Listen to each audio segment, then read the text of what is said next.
really know exactly everything that was going on unless you are the individuals that were involved, and even then you might not know everything.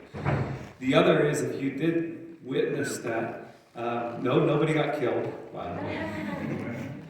But if you did witness that, then keep it to yourself. There's no need to go around telling other people. The people that are involved will be involved, and if you're not, just because you're an eyewitness doesn't mean you're involved, and just keep it to yourself. That's the way things get distorted and wrong perspective. Also, if you did see it, don't assume fault towards anybody involved, because again, we don't know the whole thing. And even if there is fault, we will be gracious, right? Okay, because all of us, anybody ever have your lid flipped before? Okay, it happens to all of us, right? And also, anybody, see, I'm bad at remembering childhood memories very well. I have various reasons for that. Some of us are just older and we have a hard time remembering our childhood. But if you can remember your childhood, or maybe your children's childhood, some kids are just even keel, and other kids are a little bit energetic. Okay, and we have kids in this building, and we want to be a little understanding that not every kid's the same. Kids, get energetic. We say we wish we had their energy, right? But if you stop and think about it, I don't know if we really want all of that energy. Because that's part of the reason why the kids are dealing with what they're dealing with, is they have to figure out how to deal with all that energy loaded in that little body there.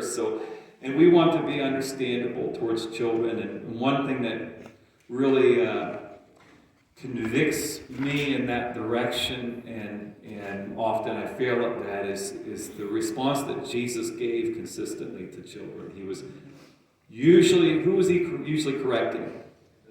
He was correcting the adults, and so I try for myself to watch out for that. So also, this happens to me all the time. Anytime I preach a message, it's very common that something happens that is related to the message. I don't want you to think that I am speaking at all when I communicate this message to what happened when the service was about to start. So don't go running to that person and saying that he preached this message to you. Also, I will say that Donovan, Sean, and John, is John in here? So and Joe, Donovan, Sean, and Joe are the only four that at the moment I want to reach out to that individual to attempt reconciliation. Everyone else, just let that go, okay? But this message, I created it, or hopefully the Holy Spirit created it on Tuesday, so it had nothing to do with what happened this morning. It's just the way things roll sometimes. Also, I am getting the impression that, although it's kind of hard to interpret exactly what's happening when things are getting disrupted, because I got here 8:30-ish and spent from that time till about 9:40 trying to resolve our internet issues, and then we had some other things that happened and stuff, and might not mean this, but it could mean that there is a message in here that the enemy really does not want it to be communicated well. And oddly enough, and I've told you this, if you ever have an issue with me, please don't tell me right before service starts. It's really not helpful for me to lead the service when I have that. I once had someone come up to me, this was probably 6 months or so ago, and said, right as service was getting ready to start, and said, just want to let you know I'm leaving the church. right before service started. And sometimes it throws me, but for whatever reason today, it's not throwing me. And I really feel like the Lord has something he wants to say, and so he's, despite the enemy creating some kind of distractions this morning, the Lord's not having any of it, and that's a wonderful thing. Some of it might be the prayer and fasting, and if you're not participating in that, or it's not known to me that you're participating in that, I encourage you to text me and let me know that you're participating, because I really believe God's doing something in that. At least I'm witnessing it in my own, actually not just my own life, but some of you that have shared testimony with church and with myself. But you're not in on it, you're missing out on whatever it is that God's doing through that. So I encourage you to participate in that. But we're going to look at Nehemiah chapter 5. Actually, we're going to refer to it, and I'll summarize Nehemiah 5. It's a lengthy passage, and when you approach the Old Testament, oftentimes because there's stories, there's long passages that convey a small amount of applications.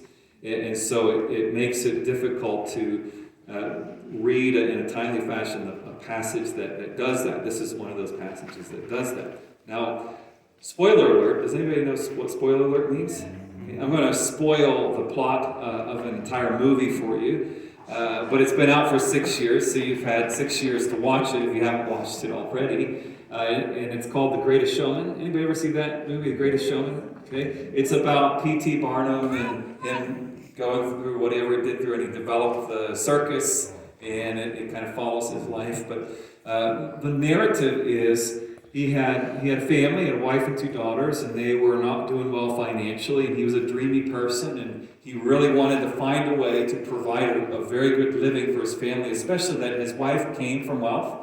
So she knew wealth, his in-laws were wealthy, and he wanted to be able to give that to his wife and to his children. And he was trying all different ways to try to make that happen, and eventually he landed on creating the circus, and it succeeded, and he was chasing down that success more and more, until at some point he began to see problems in his family because he was so focused on the circus succeeding and gaining the wealth that he wasn't enjoying his family like he wanted to, and what he was setting up that whole thing for. And he sang a song called From Now On, and in there he said, I forgot who all this was for. And it's interesting how we can get focused on doing things in our lives for great reasons, and they have value and they're important for us to do. Just like last week we talked about our need to build the wall. Remember that? We have a calling in our life. We have purposes that God meant for us to fulfill, purposes that God has put on our heart. They could be a lot of different things. Could be creating a good marriage, creating a good home life and a household and children and such, financial things, business things, ministry things, all kinds of things that we can endeavor to do, and we can forget why we're doing them and just get caught up in that we achieved it, but do we care about why we achieved it? And in this passage, the Israelites, and Nehemiah is leading them, they are building the wall. And the reason why they're building that wall is to glorify God and protect the people that are inside that city that the wall is protecting. And in Nehemiah chapter 5, what happens is, as they're nearing finishing the wall, some of the Israelites come to Nehemiah and point out to him that some of the poor had been taken advantage of by the others, and they were being used in various ways. It sounds like even in a slavery type scenario, they were being used. And Nehemiah was incredibly upset, and he began to confront it, and he publicly confronted it, and he called together an assembly, and they dealt with it. Nehemiah even pointed out that was the reason why he wasn't taking certain financial privileges that were available to him, because he knew of the hardship financially that the people had. And he was frustrated that he was making those sacrifices, and here are other people taking advantage of the situation. And thankfully, the people responded positively, and the situation got resolved. But here we're building this wall to protect us, and we're tearing each other apart on the inside. And there's many times that we can do ministry work and then mistreat the people that we're working with or for. There's times that we're trying to be a good spouse and yet still have a very bad heart about it. Have you ever been trying to build a good relationship with someone, whether it's a spouse, whether it's a child or a parent or a friend, coworker, trying to build a good relationship with them, and then they still don't reciprocate? And then at some point you walk away saying, why am I even doing all this stuff? I'm trying to sacrifice, I'm trying to do all the right things. I'm putting up with all that garbage all the time, and still, you're treating me like this. And when we blurt all that out, we actually demonstrate why we were building the wall. We were building the wall for our own comfort and fulfillment and enjoyment. How many good things are we doing? Good actions are we doing? Fulfilling the purposes of God in our lives, but we're completely missing the reason why we're doing it. The reason why we do ministry and all of those things, it's for the people. It's to glorify God and to bless the people. But what are you living for this morning?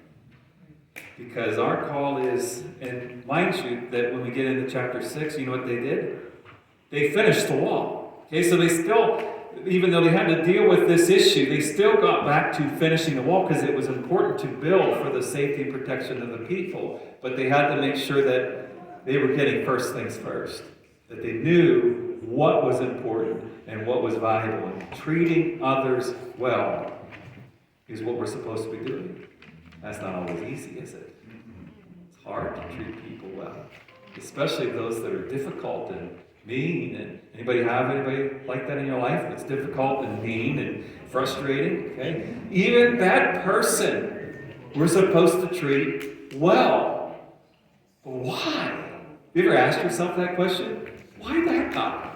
Why do I have to treat him well? Well, Nehemiah, and as well as some other passages in Scripture to build some foundation around that, and you have those in your outline, will demonstrate for us both the why and the how. Why are we supposed to treat others well, and how are we supposed to go about doing that? So the why is we are a part of each other. In verse 5, the people said this. Listen to this. Now our flesh is as the flesh of our brothers. Our children are as their children. Now there is something, and I don't even know if I can communicate this effectively, because there's such a distance between us 21st century Americans and the ancient people of the biblical times. They lived in a completely different culture. They saw the world way differently. But there's also a vast difference because there's people in the world today that aren't as distant from these ancient people as we are. And that is that there's a Western way of seeing the world and there's an Eastern way of seeing the world.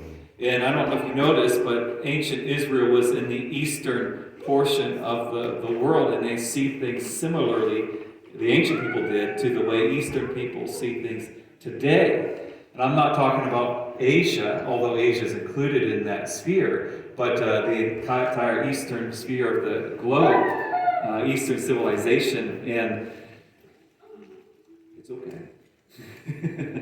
Eyes on me. The eastern side of the globe is that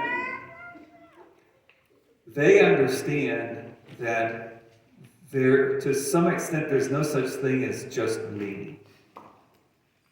Is in that we belong and we are a part of the entire civilization. You see, us as Americans, we tend to see things as individualistic. You know, that this is what I do in my private life over here, and whatever I do in my private life over here shouldn't be anybody else's business, and it shouldn't matter to anybody else. That's a very Western and American way to view life. That's not the way that the Bible actually tells us to view life. We are a part of one another. And the way you take care of yourself in your private life affects everybody around you. You might not be able to see it all the time, but it affects everybody. Your physical health, even. If your physical health is poor, it affects other people. They can't rely on you for certain things because of your poor health. Now, does that mean that you're doing something wrong necessarily? No. Although if you're out of shape because you're eating all kinds of garbage all the time and you're not taking care of yourself and you're smoking and you're drinking and you're doing all those things, well, then maybe it is partly our fault, right? Anybody care to say that you have some health issues and they're partly your fault? Okay, thank you. Yes, I could put myself in there. All right. And we might say, what does that matter to anybody else? It's my body. No, we belong to each other.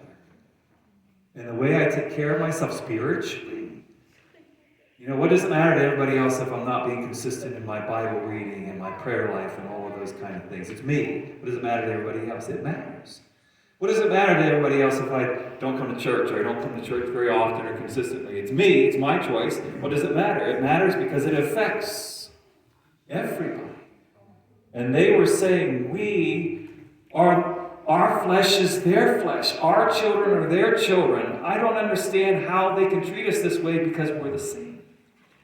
And so when you look at that guy or that lady that drives you crazy, and you want to, that person who cuts you off, you want to, that customer service guy that's not giving you the answers you want, or whatever, that salesperson that called you out of the blue, and you want to say some choice words to them, remember, their flesh is your flesh. If you harm them, you harm yourself as well. We belong to one another.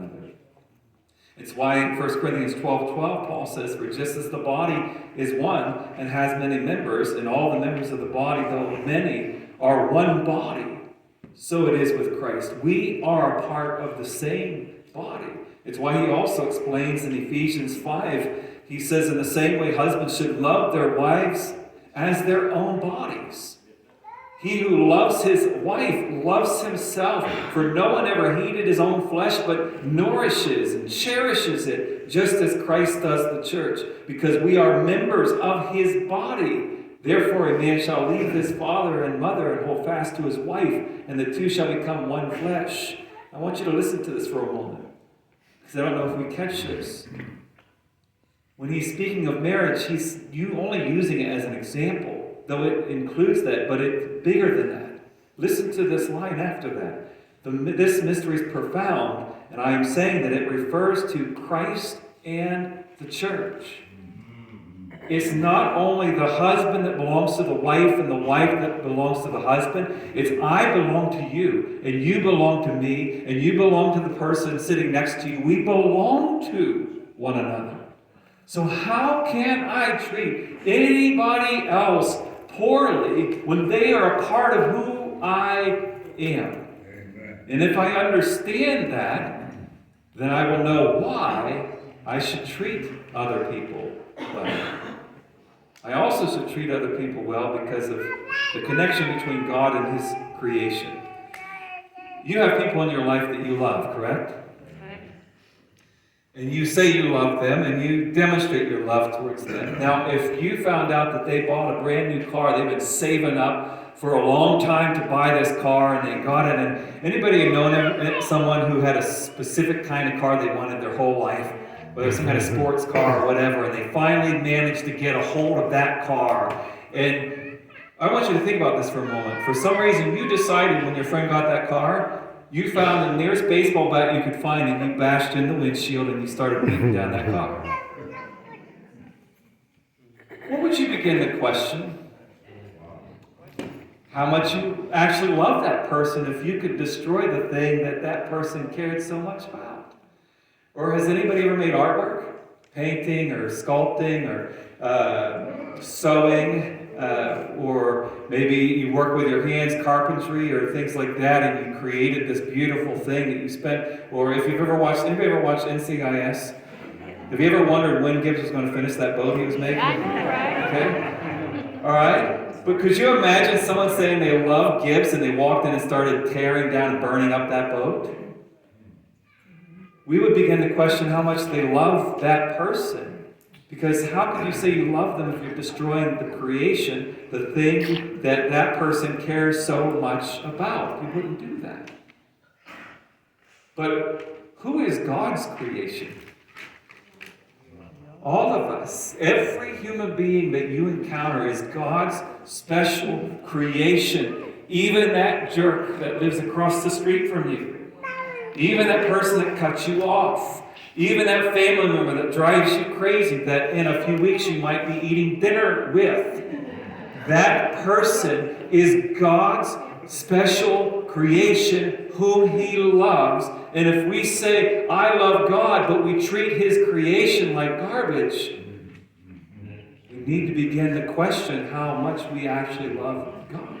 Amen. That's why James says, how can we say we love God but we hate our brother? Because it doesn't fit. And if we understand that and we see that, that's why in Matthew 25, Jesus says in verse 40, as you did it to one of the least of these, my brothers, you did it to me. That's why when Saul at the moment was persecuting the church, and Jesus approached him in Acts 9, he said, Saul, Saul, why are you persecuting me? So when we mistreat in any way, no matter how hard or how soft the mistreatment is, when we mistreat other people, whether they're following Jesus or not, we are mistreating God. We are demonstrating that we have a lack of love for God.